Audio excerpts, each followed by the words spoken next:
It is August 1st, 2018. I'm Glenn Rubenstein, and this is the Wrestling Inc. podcast. I am joined by Mr. Justin LaBar. Justin, how's it going?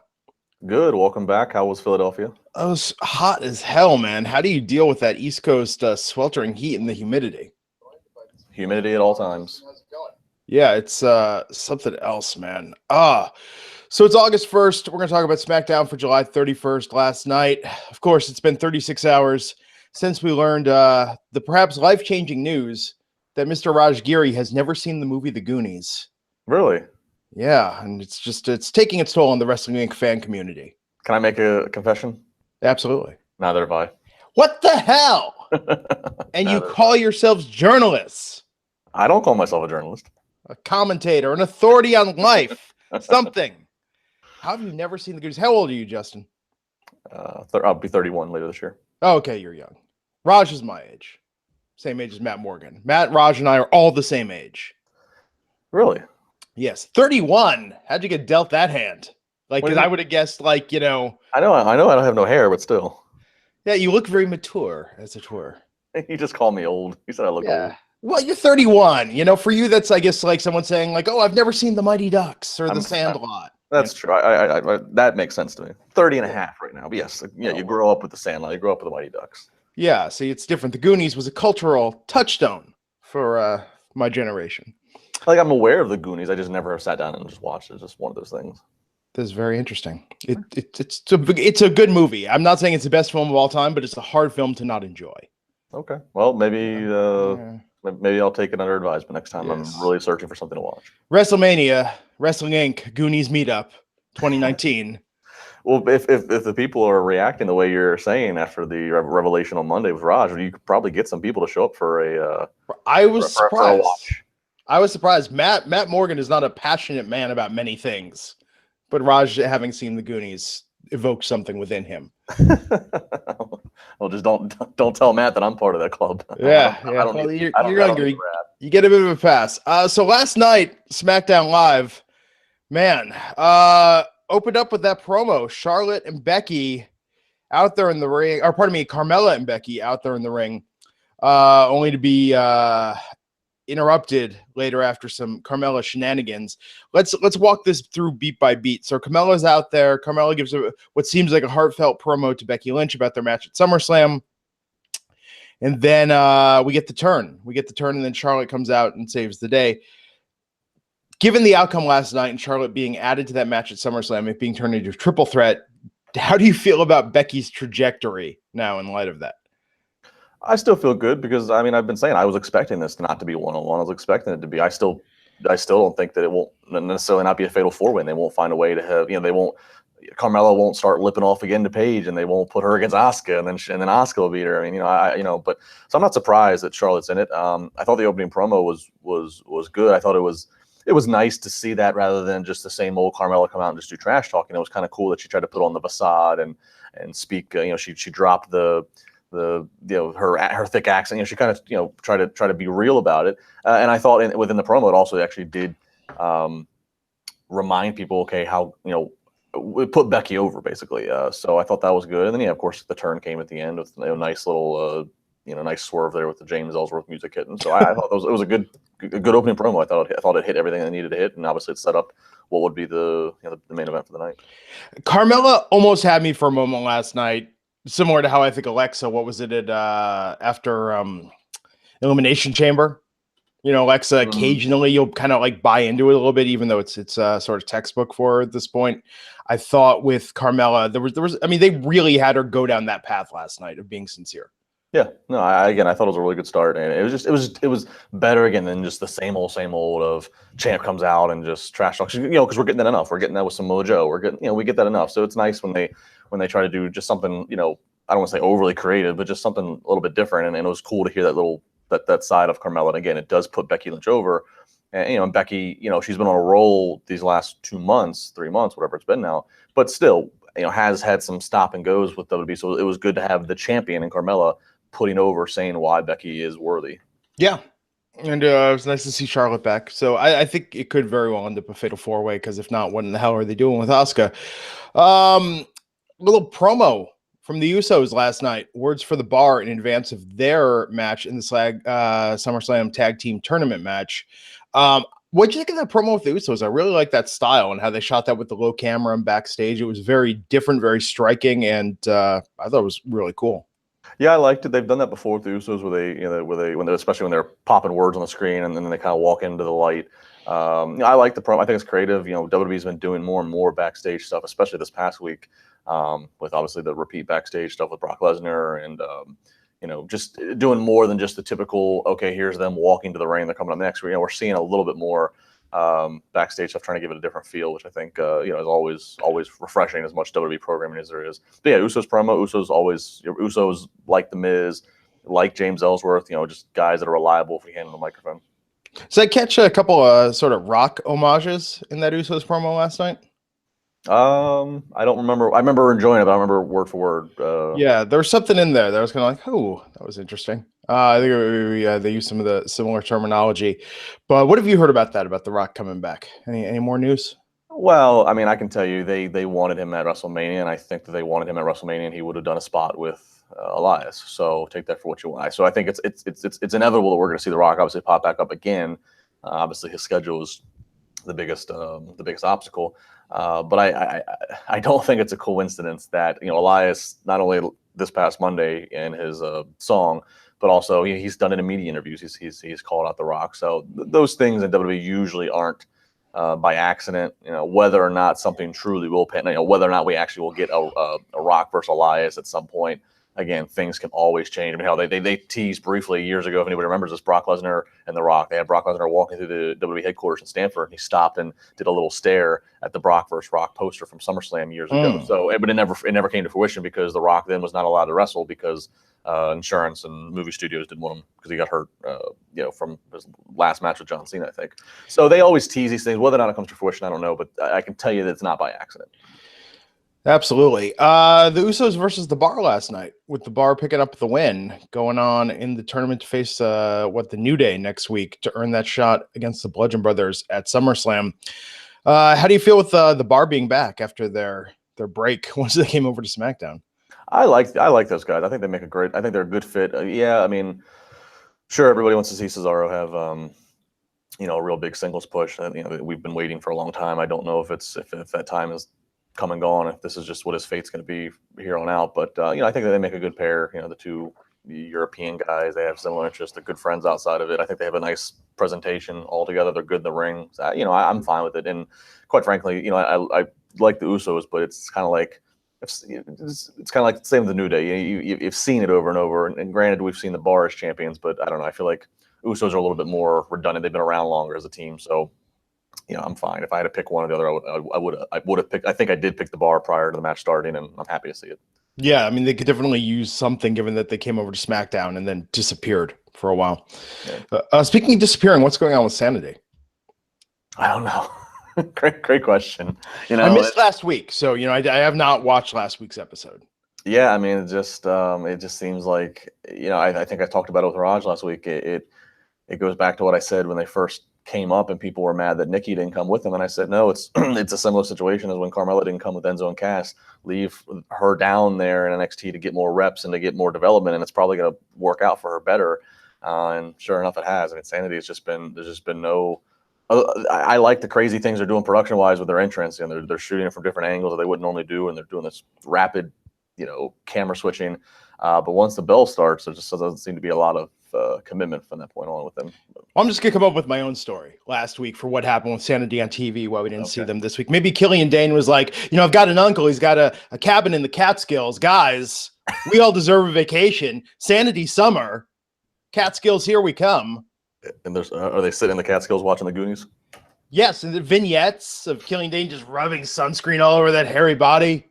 All right, now you're getting too graphic. Yeah, well, his body hair really just, I'm fixated on it. Like, I can't take my eyes away. I can't say the same thing, but okay. Whatever you look forward to on SmackDown is your. No, it's not what I look forward to. I mean, it draws my attention, and then I am just sitting there, just staring at it, trying to see the pattern in it, and thinking, how did it even get that way? I mean, like, just shave it or do something. I don't know. It bugs me. But yeah, Sanity off in the Catskills for the summer. You know, they deserve some me time. The Bar advancing in the tag team tournament. And yeah, we'll see who faces the Bludgeon Brothers. Got that backstage promo. Now my wife is on the bandwagon, by the way. My wife giving me crap, much like the Wrestling Inc. Fan base. My wife goes, honey, come here. It's Luke Harper and his soulful eyes. Thanks. I'm like, I stand by that comment, but still. Well, at least she's paying attention. Yeah, absolutely. I thought the Bludgeon Brothers. Do you think the Bar is going to win the titles at SummerSlam? No, I don't. I don't. I only because I feel like this. You know, again, because the Bar has been there, done that. So I don't see them winning. I feel like I don't know what the I don't mind the Bludgeon Brothers. We can nitpick the goofiness of some of their, the masks and the ring gear or whatever. But really, when it comes down to it, they're two big guys that can move, and obviously Harper's the better of the two. But I like it. I like the music and everything. It's just kind of like I don't know what I can't see the future for them. Like, okay, so they're gonna. I think they'll retain the titles at SummerSlam. I don't know what the future is. Like I said, Sanity, there's not been much commitment so far to them. Usos redundant, New Day redundant. I don't know. I don't know when they're going to do another shakeup of the roster. So I'm fine with the Bludgeon Brothers holding on to the titles. I just don't see like any real path of excitement for what's next. Well, I'll say this: with their new gear and the gimmick being a little better and more refined, I think SummerSlam is their make or break match. Like if they don't get over in that SummerSlam match, I think that it's off to be repackaged, tweaked, revamped, and off TV for a while. I think if they come out there and they're dominant, the crowd reacts to them. I think this takes them to the next level of their career, and we probably get a good Sanity Bludgeon Brothers feud. Well, you say that obviously before they walk out there, they're gonna have the finish of the match known, whether they're winning or losing. So I mean, like, do you think they win the titles and then WWE decides, okay, it went well, so we'll keep it on for a while, or if it went bad, we'll drop them in a week? Yeah, I mean, I think though they will look at what the reaction is there in that moment. I think I do think obviously it will be predetermined probably for them to win, but they're going to see how that goes because look, you can't be the champs. They've been the champs since what, Mania? I think so. Thereabouts. Yeah. I mean, you can't be the champs and just be kind of like, masks are cool. Yeah. Well, I mean, they're doing what they're given. I mean, it's not like. I mean, they're doing what they're given in the TV time and what have you. I mean, it's not like I don't know. I don't think they've underperformed in the opportunity that they've been given. I think they're good in the ring, their intensity. They have a standout look. It's you also have to watch too, making if this was actually a true thing that was happening, you'd have to be really careful wanting to have SummerSlam be the make or break. I mean, that crowd's a different kind of this is your most harsh crowd in some regards in New York. So something could have happened in the match before that they could get hung up on, and they'll just start to hijack the show if that comes to it. So I wouldn't. Sure, there could be a beach ball. Well, that's what I mean, right? I mean, depending on what match goes before that and what happens, I mean, it's hard to say what the crowd will be doing by the time that tag match goes on. I mean, this is the crowd I think is most likely to embrace them, right? I mean, this is the crowd that was like chanting for Heath Slater 2 years ago when he wasn't booked on SummerSlam. I think these are the guys. I mean, the Smarks should love the Bludgeon Brothers. This isn't like Roman where they're trying to get him over with. Well, I could believe that and see that. I'll be there. I can also hear the whole Barclays Center chanting, rubber mallets. I don't know, guys, let's get a Soulful Eyes chant going. That's what I'm asking. Justin, you're going to be there in the audience. Just Soulful Eyes, Soulful Eyes. I'll see what I can do. And Vince McMahon will be like, what in the hell are they saying? It'll be awesome. It'll be a good time. Soulful Eyes. I feel like we should have like some saxophone playing behind that. Yeah, so Careless Whisper. Yes, exactly. Soulful Eyes. That could be. See, beware what you wish for. You're talking about them being packaged up again. I mean, look, if they did Sexual Chocolate with Mark Henry, they could do Soulful Eyes, Luke Harper. I want him to be the gentle giant. I want him to be the badass that doesn't speak, and then when he speaks, he says something poignant. You're like, oh my god. Well, he used to work. I mean, he's a very. I mean, he's a very well-spoken guy. He used to work at a library. I mean, my God! I mean, we were talking about the what was it before they were or whatever that series on YouTube. Did you watch the one on Harper? Yeah, well, I did. I got to work with him once, and I met him about a year prior to him going to WWE. And I only knew him as Brody Lee just by seeing him, as the rest of us have, like on clips or what have you. So the first time I remember meeting him at a show that we were going to start doing stuff together, he was so soft spoken and just, super polite, and just I guess by the look, not what I expected. You know what I mean? No, he is the best actor in all of the WWE. Watching that documentary on him and then seeing what he does character wise, and similar to you, he looks much older than he is. Yes, he does look much older than he is. I was shocked because he's like what, like I think he just turned 30. I mean, young man. I think he's a little bit older than that. I have to double check. But yeah, he certainly looks older no matter what age you think he probably is. I expect him to start talking about Vietnam. Oh no, 38 still. Dude, looks like he's pushing 60. Yeah, I was gonna say, because I thought he was older than 30 when I met him. That's right. He'll be 39 later this year. Yes, he's an older looking gentleman. So after that, that's some segues. Let's see. So we had the tease coming up for Daniel Bryan and The Miz for Charlotte versus Carmella. Before that, Samoa Joe. Okay, answer this for me. Was Samoa Joe wearing makeup last night? Maybe. The referees wear makeup. Yeah, but it was more noticeable. Normally he has the towel, and when he does promos, he's not sweating like that. But it looked like something was running down his face. Couldn't tell if it was just sweat or if makeup was running or what. It was distracting me the entire promo. It's possible. Like I said, the refs wear makeup.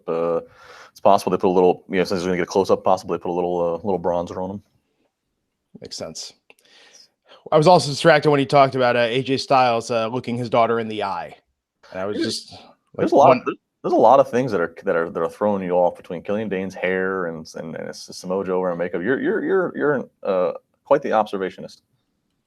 Some regular Larry David. No, I like, I was listening to the details. Samoa Joe does these promos and his word choices are so important. It was just interesting when he said the thing about, look your daughter in the eye. And I was like, that's an interesting way to specify it. I didn't know AJ Styles' daughter, perhaps only has one eye. I don't know. I didn't catch that specifically, but I like the promo overall. I like the promo. Just talking about choking AJ out, Sounds like you're going to choke there off that water. Yeah, no, it had it touched those personal buttons. That's good. Yeah, I'm looking forward to this match a lot. Yeah, I have no expectation of Samoa Joe winning. Let me phrase it this way: I have no expectation of them dropping the title off of AJ Styles. Whether or not it's a clean finish or some kind of a finish that can draw this out a little bit longer, because I don't think it's going to be the last match. So they can get away with that. But yeah, I think we're looking forward. I think everybody that's ever watched these two anywhere else, you kind of, you're excited to see it in a WWE ring. That said, I feel like there's been a lot of, and I don't think this is AJ Styles' fault. I think this is just the fault of just high expectations. I feel like there's been a lot of like grandiose expectations for AJ Styles of like, oh my God, him and Nakamura is gonna be amazing, and I think the expectations sometimes have been almost like a little bit too unrealistic, and I feel like to a lot of fans, maybe myself included, some of the matches underperform of what the expectation is, and they're not bad matches, but it's just like, oh, it wasn't what I thought it would be. So I hope that he and Joe, given the New York crowd, will be very much behind this one. I hope that they deliver what we all want them to deliver, the second biggest show of the year. I just want a little more story and investment on AJ Styles' part. I feel like AJ puts on these amazing matches, but with the promos, they're teasing it for next week. AJ's going to respond. Samoa Joe got personal. Mm-hmm. Yeah, we've talked about this before. It's kind of, they just kind of rest on him being the guy that's just so damn good, and he's the, it's his house that he's built, and that he's just going to go out there and have phenomenal matches, and that really is kind of the that's about as deep as it goes. That's the deep end of the pool right now. So yeah, I think this would be the perfect kind of. They could have maybe done it with Nakamura, but Nakamura is not the best speaker, so they could definitely dive into this. And what they want to get personal, if they want to pull some clips up and show their past and reference TNA or Ring of Honor, they could definitely do that, and that stuff gets everybody giddy and all that. Oh, they're talking about where they did this before. And so. Yeah, well, that's true. We had Jeff Hardy out in the ring cutting a promo, flying into Randy Orton, attacking him. Randy Orton, man. So okay, well, let's walk through this. So Nakamura came out, they got into it. Nakamura went off, and then Orton just proceeded to kick the crap out of Hardy some more and undressing him. It's really weird. They're washing his face off. This was very extended. I was almost more comfortable with this than the fingering of his ear hole, his earlobe hole the other week. The interaction between Orton and Nakamura was weird. Like Orton stepping in front of Nakamura and then letting him go ahead and attack and hit the king shot, hit the finisher on Hardy. That was weird. But I was fine with the sadistic, methodical attack that Orton did on Hardy, and as he's wiping the paint off of Hardy's face, he was saying things, basically saying, "No, this is I'm wiping off your identity. This is your connection with the fans." And, I was cool with that. That's fine to me. Yeah. I just love that they re-show the clip of him pulling, the piercing, and everyone in the audience with the piercing, like Yeah, they showed a lot. There's no way to really fake that. When you see the man's ear stretching, that's not a gimmicked ear. Yeah. I think it's cool. Or look, we've talked about this before. Orton at least looks emotionally invested in this. Yeah, I think so. Said it before, say it again. Guy's done so much. He's accomplished so much. So it's another one of those tasks to. Yes, the Adele of the WWE. Yes, the Adele. So it's one of those tasks of just finding fresh things for him to do, and it's a little bit easier because he doesn't seem to be on a 12-month full-time schedule. He seems to come and go quite a bit now. He comes in little spurts, so it's a little bit easier. I guess you get to have a break from him, and you don't have to write for him 12 months around the year, but. Yeah, I look forward to the match. He and Jeff Hardy. It's hard to think that there'd be a bad match, when that happens. Then you throw the Nakamura factor in there. I don't know if that'll help or hurt it. I guess it helps that it's maybe because it has a title involved. I don't know, but I don't know if it'll. I don't know if Nakamura. I think what I'm trying to say is I think Orton and Hardy have great chemistry and they've worked together obviously many times years ago. I don't know if that chemistry will be disrupted or helped or what with Nakamura in there. So. Have they said it as a triple threat with the three of them for SummerSlam? They haven't made it. There's no graphic that's been shown or anything. This is all assumption. You assume such because makes sense. Nakamura has the title, so it makes sense. Right. Two of them will get involved. Yeah. Hey, they were doing something different. I get it. I think that compared to like AJ Styles and Samoa Joe, I think if there's a weakness in SmackDown, it's that I think the AJ storylines and actually. This is a good back-to-back. It's the AJ storylines, and Randy Orton kind of gets thrust in the limelight without motivation or reasoning behind it. So I feel like they're trying to fix both of those problems, and I applaud SmackDown for that. I agree. This was cool last night. Lana versus Zelina Vega. It was cool, and I got to say this. First off, that was not the match that I would have expected. They do this a couple times a night. That was not the match I would have expected them to go to break in the middle, meaning the match has to be longer, has to go 2 segments. And they showed it picture in picture as they do for some of the breaks. I did not expect that. Obviously, I know Zelina Vega is worked in the ring in her career prior to WWE. I know that she's got plenty of in-ring experience. Lana obviously does not. She does not have as much experience. So I was, for the first time of them working together on TV, and considering Lana still is not as doesn't have as much ring time. I was just very shocked that they cut to break in the middle of that match. But overall, it wasn't spectacular, but it wasn't bad. Yeah, and quite honestly, all the talk of Evolution and Women's Revolution and Divas to Women, you can go back into that Divas era and some of the girls that they had in the Divas era. I think Lana, for that 6-minute match or however long it was, I think Lana did better than some Divas we had seen in the past. So overall, and I like the story. I like the Aiden English. Rusev, I'm excited because I don't know what's going on or what's going to happen, and I think it's going to lead to a mixed tag match. That would make a lot of sense. That's cool. I'm into that. Yeah, so I'm all for this. I was tuned into this. Yeah, it was no Melina versus Alicia Fox, but it was good. Great line. No, look, I think last night it was funny. Graves even calling out Lana being like most improved. I was like, that's kind of weird. They normally don't tip their hand with that on commentary. But I enjoyed it. Lana, what was different about her look? Was she wearing like different contacts or something? Like she had sort of a more intense look about her last night, and I thought it really worked given this competitive match. I don't have to watch it back. I thought maybe at one point I said to myself maybe her hair looked a little bit different, like it was, but I don't know. It was good though. I liked it a lot. Yeah, it wasn't a bad match. There's they've been selling it on Twitter, the two of them. Lana did a freaking spinner-rooney. It was pretty cool. Absolutely. And so Aiden English tried to help, ended up distracting Lana. Zelina Vega rolled her up. for the pin, and we shall see, man. I mean, Rusev fell on it backstage. They're teasing something. It's either going to be mixed tag or they're going to pull the trigger maybe on Rusev versus Aiden. But I thought this was good. Which I hope they don't do. Rusev Day really hasn't even got the takeoff. That could be a great fun trio. So I hope that it ultimately resolves in like Aiden English does help Rusev and Lana, and it helps it and it pans out and works out for them. Yeah, I'd love to see that. So The Miz and Daniel Bryan last night having a face-off with The Miz backstage. Now, I'm assuming this was live with The Miz backstage. A lot of times they'll pre-record that, but there was too much back and forth, I think, for that to be the case. Is this living up to your expectations for Miz and D-Bry feud? I'll tell you what, that last night was fire. We talk about Becky Lynch and straight fire. That back and forth was fire, and it did what is just it's proven over and over and over. When you pull from real life, people, it gets everybody. It sells, and that you can go back to Brett, Shawn, Chris Benoit, Kevin Sullivan, Matt Hardy, Edge. Anytime you're pulling from anything of real life, it works. And so the talk of indies and then Dan O'Brien basically saying you're not going to be The Rock, you're not going to be John Cena. I mean, when they take those kind of shots, I thought it was great back and forth. I thought it was really well done. It got me.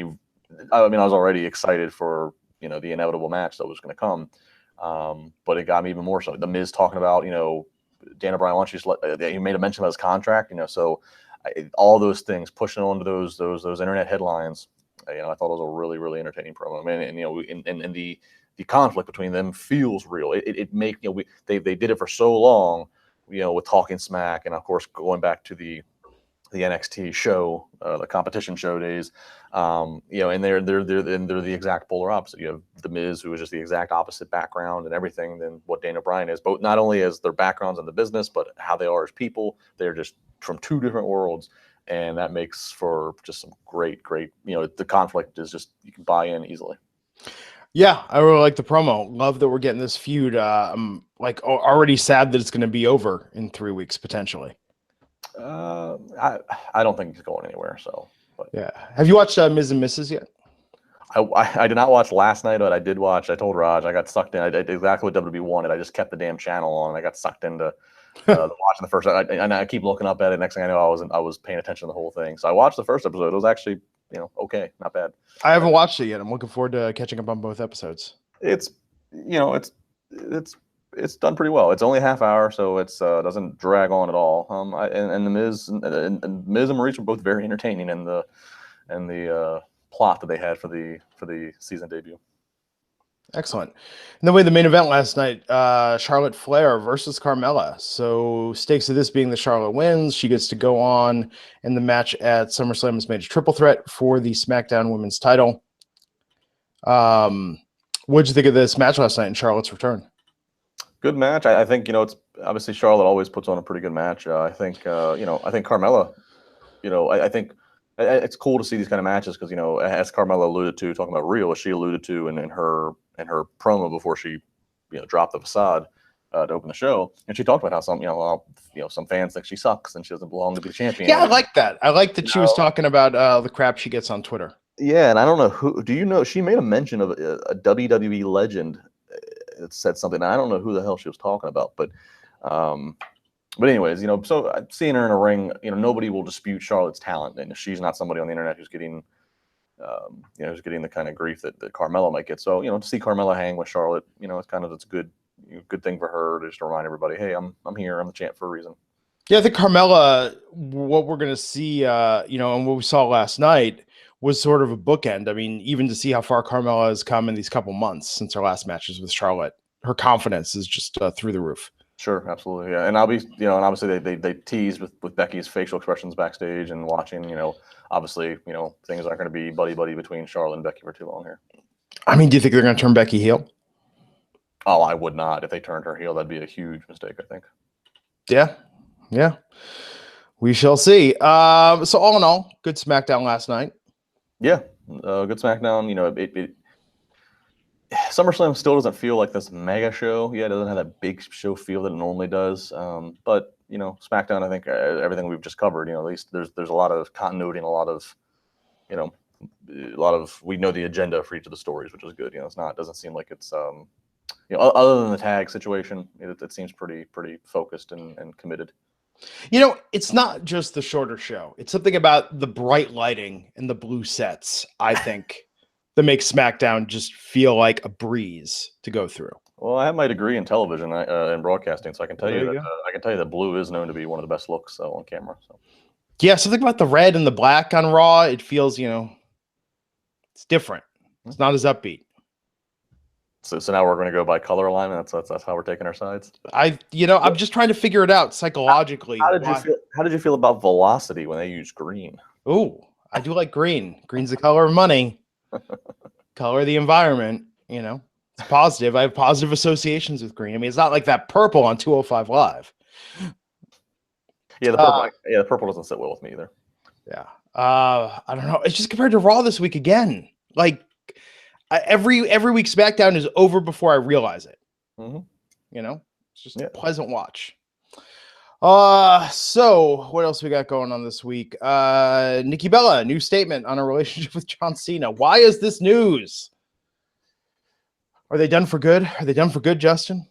That's what they say. I mean, well, look, after the initial breakup announcement came, we all speculated is it real or not. I mean, and then Cena was like over like in China half the time. So, you know, I mean, I guess there's no room to work it out if they're, you know, on different continents. Yeah, I don't know. I don't know when the story goes away. I don't know. I mean,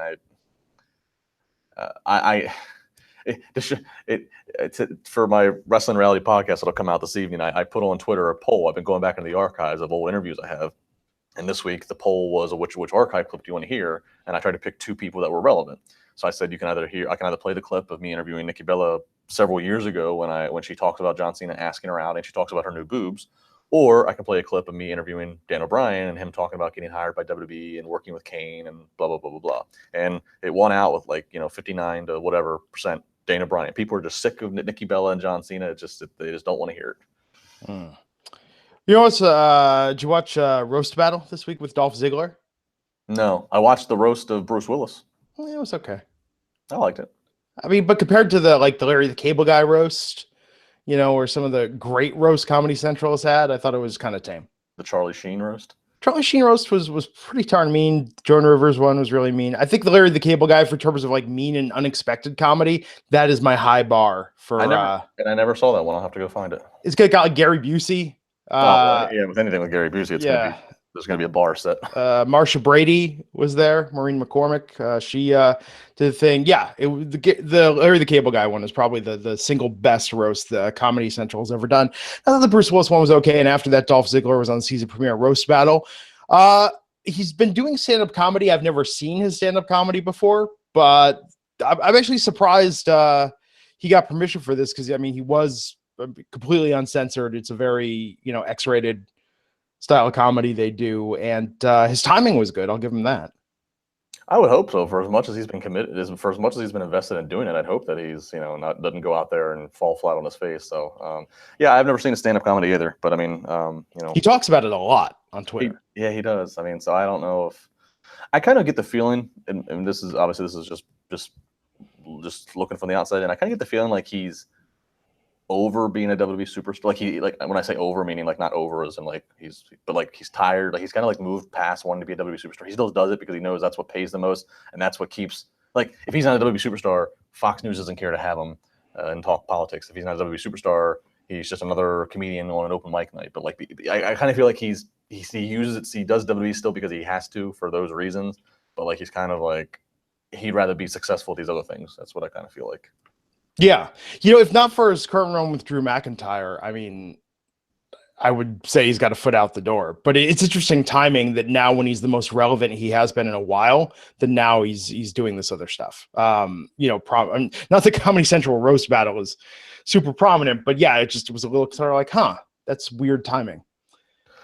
I feel like we've felt that he's had his foot out the door for years. I feel like we're always hearing Ziggler's contract's coming up and he's always going to leave and always said this controversial thing in an interview. I feel like he's just been, that's what I mean. I feel like he doesn't really actually want to be there, but he knows he has to kind of keep that up. Otherwise, he can't, otherwise he's just, Nick Nemeth stand-up comedy. Not the best name. But no, it's interesting the WWE is not on board. You know, I mean, Elias is getting a special on the network, you know, getting an album on the charts. You would think WWE would want to get in on the Dolph Ziggler stand-up action. Dolph Ziggler's not you know, head. He doesn't have his own Comedy Central special. Elias just knocked out everybody on iTunes. I mean, he, you know, so did he debut at #1? Did he get the #1? I don't know if he got the #1. I think he broke into the top 10, which that's for a guy who puts out 4 tracks that is basically Weird Al Yankovic style parody tracks in character. It's pretty impressive. I was surprised I saw that clip from the documentary they showed on Raw with the record executive being like, I have no clue who this guy is. I was like, oh, that they're going a little Spinal Tap with this. They haven't ever in kayfabe questioned Elias's claims. Well, I thought it was great because all of his songs he sings in character. And on the EP, and you know, obviously the whole shtick about Elias is like, you know, that he's this phenomenal performer that could sell out stadiums, and he never finishes his songs on Raw. So I thought it was great that if he's going to be in character the whole time, that they have the record exec play along, going, I don't know who you are. I mean, I thought it was, I don't know, it was good. I think it would have actually been weirder had the record exec they acted like Elias was some big superstar, and I don't know, I think it would have been contradictory. I thought it was. I haven't watched it yet. I look forward to it. I'll have to check that out this weekend. Still catching up on everything that I missed. Yeah. Oh, so of course the sad news about Brian Christopher passing away that we talked about on Monday night's podcast. Jerry the King Lawler released a statement. He thanked everyone for their supportive messages and did make it clear, people have been talking that, you know, it was a suicide. But Lawler saying that there may be more to this than meets the eye, and there's talk of them hiring an independent investigator to look into the incident. So he's asking people not to jump to conclusions about the cause of death. Yeah, that stuck out to me too. That line of there might be more that meets the eye, but he couldn't talk about it. Which, you know, I mean, it's tragic, so you don't want to speculate too much. But I mean, it makes you wonder, like, okay, so is he hinting that there's potentially that the jail did some wrongdoing, that something, you know? So it's unfortunate, you know. As I tweeted when I put out my condolences, like everybody else when the news broke this past weekend, it's, you know, the fact that nobody should have to bury a kid. The fact that Jerry Lawler has to, you know, bury his son is just, you know, that's just it. Oh, very sad circumstances. I mean, given the arrest for the DUI, Lawler, you know, with the tough love telling him he was responsible for bailing himself out. I mean, this is just a sad, tragic story all around. And I really hate that this business has no shortage of that. You know, how often do we hear somebody passed away peacefully at the ripe old age, surrounded by loved ones, not mired in some sort of dark scenario or drama? Well, I think as the years go on, and as, you know, as I get older and go to from 30 to 31 to 30, as we all get older, it's true. I think the generation of wrestlers in the last, you know, 10 to 15 years, you will get some more happy endings of hopefully they are living for another 40, 50 years to, you know, nice old ages and do die peacefully.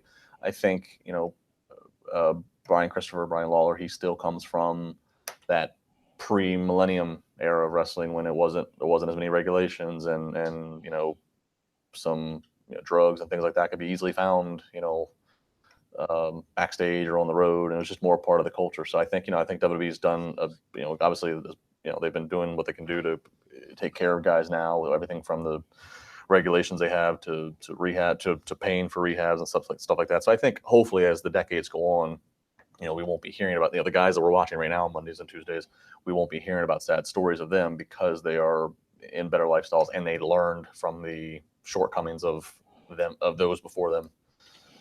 No, I think that makes sense. Yeah, it's just between that and the Nikolai passing away, I mean, I just feel that well, he lived, I mean, he was 70. I mean, 70 is good. You normally 75, 80 is sort of my criteria for just, you know, triumph over life. If you get 80 years, I mean, and I'm not making light of this at all, but you see all the time. I mean, I especially go on Facebook and you see friends be like, "Oh, they passed away at 97. How tragic!" It's like if I lived to 97, do not say it was tragic that I died at 97. Be like, "Oh my God, he freaking lived to 97. How did that happen? You see how this guy eats?" I don't want to live to 97. I don't know. And I have kids, so you want to live for a while to see them grow up and their kids. But there might be a point where I'm going to say, I don't really want to go any further. I think I don't know. I don't know. 97. That's a push. Yeah, 80. I think I'm good with. Yeah. Scarier part though, 80 is like I'm over halfway there. That's a weird realization to have. How old are you? 42 years old. 42. Yeah, and time goes faster, man. Time's all relative. I'll let you know when I get there. Yeah. Well, Bruno's a good example of someone who lived for a very long time, a very long life, came up in like the oldest school of eras. It managed to go out on top. He is the rare. Not to mention he survived Nazis and everything else. Yeah, absolutely. Bruno is a great story with that. I think we talked about that with Bruno's passing. Yes, it was sad, but at the same time, oh my God. I mean, this guy, what a life he lived. Yeah, no, and certainly. And I'm here in Pittsburgh where he settled, and he's celebrated in so many different ways and places around Pittsburgh. So it's pretty it's a hell of a life. I think I talked about it when he passed away. One of the coolest things was spending a 5-hour car ride and then a weekend with him at the Pro Wrestling Hall of Fame when it was in Amsterdam, New York, and it was with him and Dominic DeNucci. And what a life! It doesn't even it just you can't do it justice. Just all the stories and all the experiences he's had, both in life and in the wrestling business. It's interesting. Mandy in the chat is saying that basically that bypassing the 80s and 90s in that era may have saved Bruno some of that damage.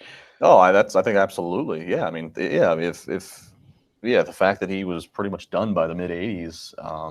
And gotten out of the business, absolutely. Who, not only him bypassing and not falling victim to any of the demons, but also just not putting his body through it. Not having to travel, not putting his body through any more hell.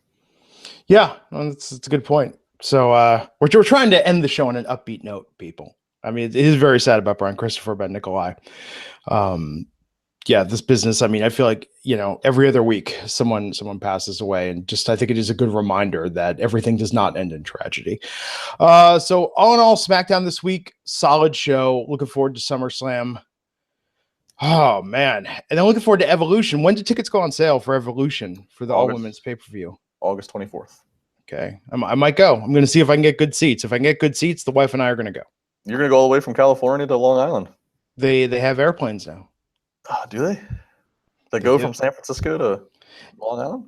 Well, not direct. Who goes directly to Long Island? We fly into LaGuardia or JFK, and then stay in Brooklyn, someplace hipster like that, and then we take a lift or a train out to Long Island. You're really for the all women's movement. You're going to fly cross country for this. Well, we were thinking about going to the Royal Rumble next year because we love the Women's Rumble so much. We thought this year was such a good pay-per-view, but to go to something like that's a first. The WWE goes all out for the first of anything with the women. And I think for Evolution, we've talked about it, man. I've been wanting to see this happen for a long time. My wife's been wanting to see this happen for a long time, given that our biggest complaint whenever we go to a live event and drop, a couple $100 on seats is there's one women's match. Like for us, this seems, the perfect opportunity. See, I'll go to the Rumble this year because it's in Arizona, and I would love to have Arizona in January. Yeah. Tempe. And it's a stadium this year. It's outdoors. Yeah, they're moving forward. Vince wants to do, he wants to do baseball stadium. He wants to try to do some more baseball stadiums, and they're going to start doing more and more stadiums, like they did San Antonio for the Rumble a couple years ago. Yeah, that's a big venue. But Evolution, it's what, like 12,000 seats at the Veterans NASA. Yeah, probably about that. Yeah, so I don't know. I think it'll be cool, man. I'm curious how it's going to sell. What's your prediction? I think the WWE has to have engineered this for a sellout. I think you will see. Obviously, it's either going to be Rousey's. It's either going to be where she wins the title or her first defense. I think I'm going to say that she's won the title by then. I could see her defending the title against Natalya. I think there's a story there, and I think it's also not only the best friend thing, and Natalya turns on her, but Natalya's been around and been loyal for a long time, and she was the credible one when it was Divas doing pillow fights. So I think that WWE will kind of reward her by letting her have a main event spot in this historic event. So I can see Natalya versus Ronda Rousey. Rousey right there defending the title that in New York that sells and grabs some attention. I think you could see Trish Stratus have a match. I would love it. I would love to see Trish Stratus versus Mickie James have the throwback. Yeah. I mean that's the match at WrestleMania that defines Mickie James's career, and it was a hell of a match. I still remember The one they've heavily censored on the WWE Network. Correct. I still remember to this day where I was watching it in college. So I mean, I think you'll get. I think some things like that, some great nostalgia acts mixed with Ronda Rousey, obviously, and it's New York, so people, New York, Philadelphia, I mean, New England's WWE's hotbed, so they'll sell it. I wonder if this is the one. I wonder if this is where they bring Cyndi Lauper back to lead up to her induction into the Hall of Fame before WrestleMania. But then the terrible thing is, they'll make the theme not She-Bop, but Girls Just Want to Have Fun. Exactly, Girls Just Want to Have Fun. That'll be the theme. What's that? It's either Cyndi Lauper's Girls Want to Have Fun or it's Motorhead's Evolution. Girls Just Want to Have Fun, a song that was originally written by a guy about how many chicks he was banging and saying, hey, these girls just want to have fun. Is that true? Oh, yeah. That's tremendous. Listen to the original version. Cyndi Lauper tweaked the lyrics to make it a feminist anthem. But originally it was like, I come home in the morning light, my mom's saying this, and it's like, hey, these girls just want to have fun. What am I going to do? Well, I still think Girls Just Want to Have Fun would be better than hearing Lemmy's voice scream evolution. That's not really the women power I think they're going for. Is Oh God, I just hope what my nightmare is they get something like a Natasha Bedingfield or something where it's like adult contemporary radio sort of uplifting anthem, and it's I want something with like some heat to it, something that's got some bounce, some rhythm. You want some rock to it. You don't want just pop. Yeah, rock. Yeah, I think we can all get behind that. I mean, but that's going to be a big deal. I could see them trying to go for an iconic song. I mean, I mentioned this on Twitter. I think this is the one they could bring Joan Jett out for Ronda's entrance. That's a good call. If this is gonna be like the women's WrestleMania, then yeah, you gotta have a live band play a big star. Yeah, Joan Jett would be awesome. Have you ever seen her live? I have not. She is gotta be late 60s or maybe 70 now, but she rocks. I mean, she is just insanely ferocious on stage. I wonder how much I'm always fascinated by this. I know Bischoff's talked about it with using Jimi Hendrix for Hogan back in WC. I wonder what they've had to pay to use this for Ronda. It was probably Ronda has a special license at this point. It's like I always wondered what they had to pay I'm blanking on the name, but for Cult of Personality for Living Color. Yeah, Living Color. Thank you. Yeah, Living Color is probably more expensive. I bet Ronda, because she's been using it for so long, has a special deal with Joan. I would hope so, at least. Yeah, I hope so. Yeah. Cool, man. Well, we will be back here Monday night to talk about Monday Night Raw. Myself, Matt Morgan, and the guy that's never seen the Goonies, Raj Giri. That's gonna be like his new description to him. It was just out of nowhere. I mean, it was just sort of and his favorite movie of all time is Back to the Future. That's what makes it even more mind-blowing to me. Which I watched all three of them at I can recite every line. So I didn't miss out on that 80s phenomenon. I didn't listen to Monday's podcast. Forgive me. How the hell did you guys come up? How did the Goonies come up? So there's a famous scene in the Goonies where Chunk, played by Jeff Cohn, is the character that gets captured by the mob that's chasing them in search of this pirate treasure, and they're putting his hand in a blender and threatening him because they want him to confess about what's going on with his friends. Chunk has a breakdown and starts confessing every bad thing he's ever done, going back to stealing his uncle's toupee and gluing it on his face when he was in Fiddler on the Roof, to pushing his sister down the stairs and blaming it on the dog, to cheating on a history test. He has like this long history of things that he's confessing. And we were talking about Alicia Fox and Ronda Rousey and the situation with Alicia at WrestleMania getting up in Ronda Rousey's husband's face. And I said, if Alicia Fox were yelling at me, I would be like that scene Chunk in the Goonies. I'd be apologizing not only to her, but for everything I've ever done. Just please stop yelling at me. Okay, now you put it in context. That actually is pretty funny. Yeah, So, but it's an era of films. I mean, you have Back to the Future, Gremlins, Goonies. It's sort of the Spielberg family of films that were all produced by Steven Spielberg, some directed or written by him. But it's almost a genre unto itself of 80s films. Yeah, you're definitely gonna have to get Raj to organize in New York next year for WrestleMania, a Goonies watch party with wrestling. Absolutely. So, what do you got going on the internet, man? What do you want to plug?